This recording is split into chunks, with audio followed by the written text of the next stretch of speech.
కర్మ ఎవరిని తప్పుగా శిక్షించదు. ఒక మహారాజు ఆయనను వెతుక్కుంటూ వచ్చిన ఒక మహర్షికి విందు ఏర్పాట్లు చేశారు. ఒక గ్రద్ద పామును చంపి తీసుకెళ్తున్నది.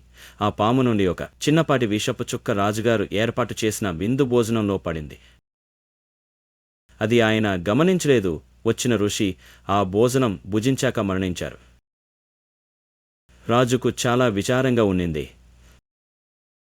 మన పాపాల చిట్ట రాస్తున్న చిత్రగుప్తుడికి ఈ పాపపు లెక్క ఎవరికి వేయాలో అర్థం కాక యమధర్మరాజును అడిగాడు. గ్రద్ద పామును తీసుకుపోతున్నది. పాము నుండి విషం పడడానికి దానికి సంబంధం లేదు. పాము చనిపోయింది. పాముకు సంబంధం లేదు. రాజుకు విషం పడడం తెలియదు. ఆయనకు సంబంధం లేదు. మరి ఎవరికి రాయాలి ఈ పాపపు లెక్క అని అడిగారు. యమధర్మరాజు వేచి చూడు, నీకే తెలుస్తుంది అని అన్నారు. కొన్ని రోజుల తరువాత ఋషులు కొంతమంది రాజ్యానికి దారికోసం ఒక పూలు అమ్ముతున్న ఆమెను అడిగారు. ఆమె దారి చూపెడుతూ ఒక మాట చెప్పింది. జాగ్రత్త, రాజుగారికి ఋషులంటే నచ్చరు, ఆయన చంపేస్తున్నారట అని చెప్పింది.